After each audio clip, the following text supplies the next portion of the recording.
correct. So let me read this. It says in 1990, I got this off the internet, Wikipedia, I think, regarding nation at risk. Admiral James Watkins, the Secretary of Energy, commissioned the Sandia Labs in New Mexico to document the decline in the nation at risk report with actual data. When the system scientists broke down the SAT test scores into subgroups, they discovered contradictory data. While the overall average scores declined, the subgroups of students increased. In statistics, this is known as Simpson's paradox. Now, the three authors presented their report. David Carnes allegedly told the authors of the Sandia report, quote, David Carnes, by the way, was Xerox, the head of Xerox, and later went to work for George Bush in the Department of Ed. David Carnes said, allegedly told the authors of the report, quote, and get this, folks, you bury this or I'll bury you. Okay, so that Nation at Risk report was a farce. It was just to get us moving more and more towards this non-academic system that I've outlined for you. And if you just go on the internet, type in Reinventing Schools Coalition, and you will find out what your children and grandchildren are going to have in the future. That is the model. They're putting it into Maine. Can you imagine, Alex? It just so happens that they put it into this tiny little school where I live. And I was able to go over and listen to the facilitator presenting this.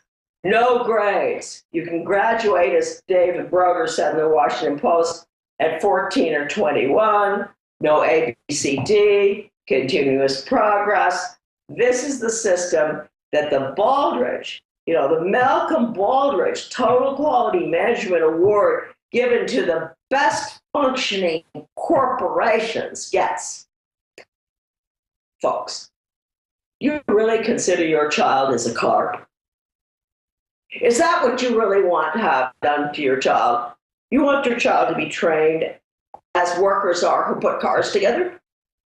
Or do you want what C.S. Lewis says you should have in order to preserve civilization? Education. You don't want this training. And if any of you people who think that school choice is a good idea continue to think this after this interview, I plead with you to get my book, the updated version, and maybe the older book that's more expensive, because all the documents showing the involvement of these people, I really could be very rude in describing them. These are conservatives who are, believe it or not, maybe I'm just naive or something, they are responsible basically for putting in this corporate, fascist, socialist, communist system. And once it's in education, with elected councils, non-elected councils, no representation for you, although you pay taxes, once it's in, what's to keep all the other elected boards from becoming non-elected? We are moving, and I know the gals and guys out in California are fighting, Agenda 21. Congratulations to the Rose, the whole crowd, Michael Shaw, you name them. They know what's happening. Maybe because they're closer to China. They can see it better than most of our people. But we're, really, to me, I'm even shocked that I believe that we are implementing right now what Norman Dodd was told by Rao and Gaither. We're putting in the Soviet system here. And Americans don't see it, but, I have a funny little statement, Alex, that I've been telling people lately. Maybe your people won't think it's so funny. But, when you go to people and you explain to them, you have all the documentation, you say, look, read this, 1 and 1 is 2, right? Well, no, it's not anymore, is it? And you show them everything. They look at you like, I mean, where are you from? What planet did you come from, Charlotte? Well, you know what I compare this with? The guy's been very ill, doesn't know what's wrong with him. And finally, his doctor does an MRI. And he calls him in, and they put it up on the screen. And his back is riddled with cancer.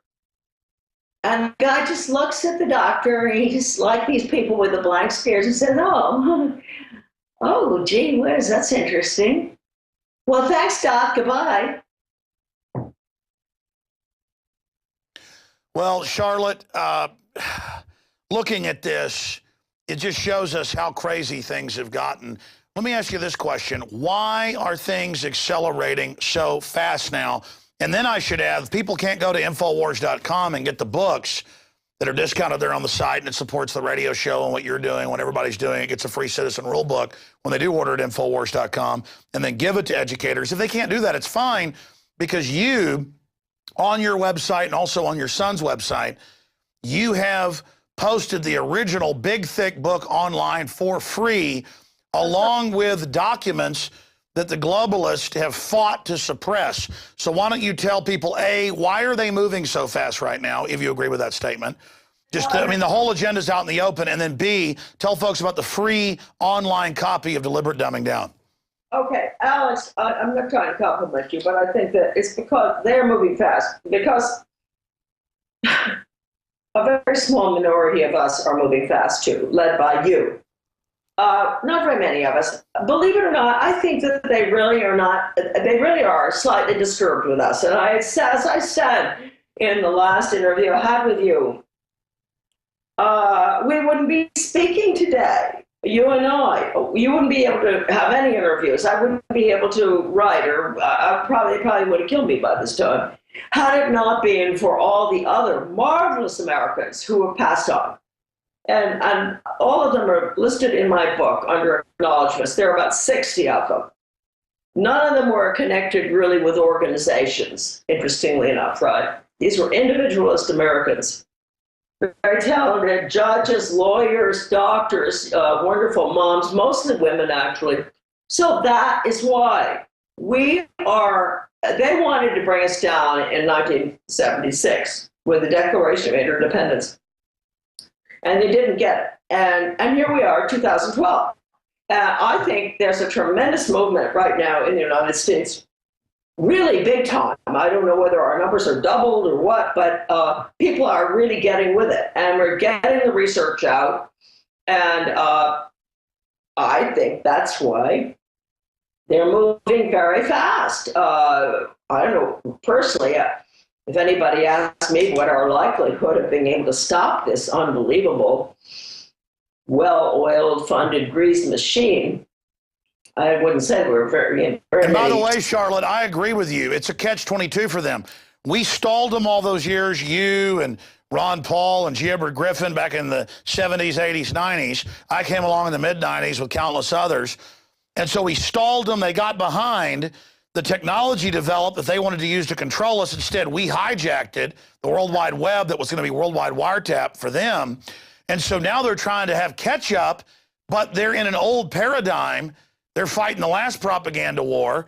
And now they don't understand. They're naked in front of us. The emperor has no clothes. I'm worried about false flag. Now, I want to get your take on that. And also, again, give out your websites that we have under you on the lower third so they can go there, because that's where the real treasure trove is. And again, get the book at InfoWars.com. And because people tend to respect an actual hard copy when you give it to the principal, give it to the teacher. They're compartmentalized. They've been brought up in it. They read this, they're going to recognize everything, but never see it from this angle or perspective. Very well written, very powerful, Deliberate Dumbing Down, the new revised, updated edition at InfoWars.com. But I want you to give out your websites here in a moment, but first I want to pause and play a clip of the now Attorney General, in the 90s Deputy Attorney General, Eric Holder, the guy shipping hand grenades, guns to Mexico to blame the Second Amendment, talking about on C-SPAN how he talked to the media officials up in a big meeting about, quote, brainwashing the public to be anti-gun. Okay, so we're going to play this clip because this illustrates how, in their own words, they see us as a helpless population they're brainwashing. But once you're aware of the brainwashings going on, no matter how sophisticated it is, you can defeat it. So here's that clip, and I want to get your take. Part of every day, some kind of anti-violence, anti-gun message. Every day, every school, at every level. One thing that I think is clear with young people and with adults as well is that we just have to be repetitive about this. It's not enough to simply have a catchy ad on a Monday and then only do it every Monday. We need to do this every day of the week and just really brainwash people into thinking about guns in a vastly different way. We also want to have a hotline that we will set up and have the number of that hotline that we just go out there, and that would be something that people would have emblazoned in their minds so that when they see it. And again, we played the full clip many times. He says, I met with the media heads where we're going to put out anti-gun messages. It's got to be more intense. And then when we see guns in a house, like in your gun case, you wonder why the plumber comes and cops come later and go, you got guns. You're like, well, yeah, it's legal. Doesn't matter, sir. We got a report. This is right out of the Soviet Union. So there is the Attorney General talking about brainwashing the public against guns. Charlotte? Yeah, well, the more you see a lot of this recently. Aaron Duncan, you know, the Commissioner of Education, he came right out. He's come out several times on subjects like this, and he's the one that called for, you know, paying students for good grades. So he totally favors the upward conditioning. And you know, there's an interesting, it's huge. It's called Pedagogy of the Oppressed. Nobody wants to read it, I think, but it's by Paulo Freire, a Brazilian educator, a Marxist. And they're putting that into the schools. You see, that is where this sort of thing you're talking about, Alex, is coming from. And people might not understand that Paulo Freire's philosophy, which is total Marxism, you'll find it mostly in the international baccalaureate programs, but that doesn't mean it's not in all the other global ed programs, too. If your school has global education programs, you have got to go and check them out and demand to see them. But the problem now is, believe it or not, in Maine, we've got computers K through 12, and they're getting rid of all the books in the schools across the country. And I do think that that quote from Dustin Houston that I often use, it's in my books, with the World Institute for Computer Assisted Teaching, is just so scary. It's hard to believe anybody would say this, but he did it in 1984, and he said, won't it be wonderful when the child in the most remote county or country in the world or whatever can have the benefit of the world's top 5 psychologists on the computer software, and nobody, you parent, nobody can get between that child and the curriculum. Now, that's what's coming. I plead with you all. What are you going to do first? You have to oppose school choice, all school choice, all except the original one, which is the parent at home or the religious school or the private school that has never accepted a single penny of tax money or public school services or computers or anything, even special ed. You know what? If you had a child in public school, in kindergarten, who was a special ed child, you took him out and you homeschool him, he's still tied in.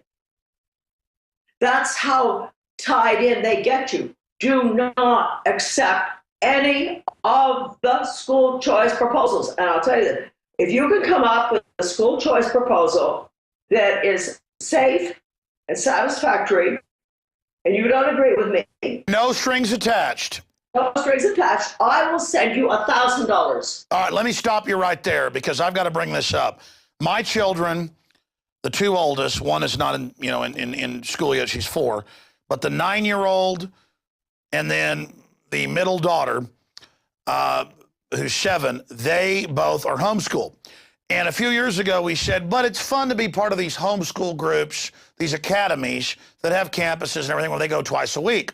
So they were there last year, and it's Christian, and it's good, and it's accelerated, and they get to have some social stuff, and there's some sports and things. So it's best of both worlds. This year, the standardized testing is they want to be accredited to get into the school where there'll be no jobs. 53% can't even get a job with their diploma. It's all a hoax. Then my kids bring home Michelle Obama is going to save them because it's part of being accredited. It's all Department of Education. She's going to tell them what to eat, and they have this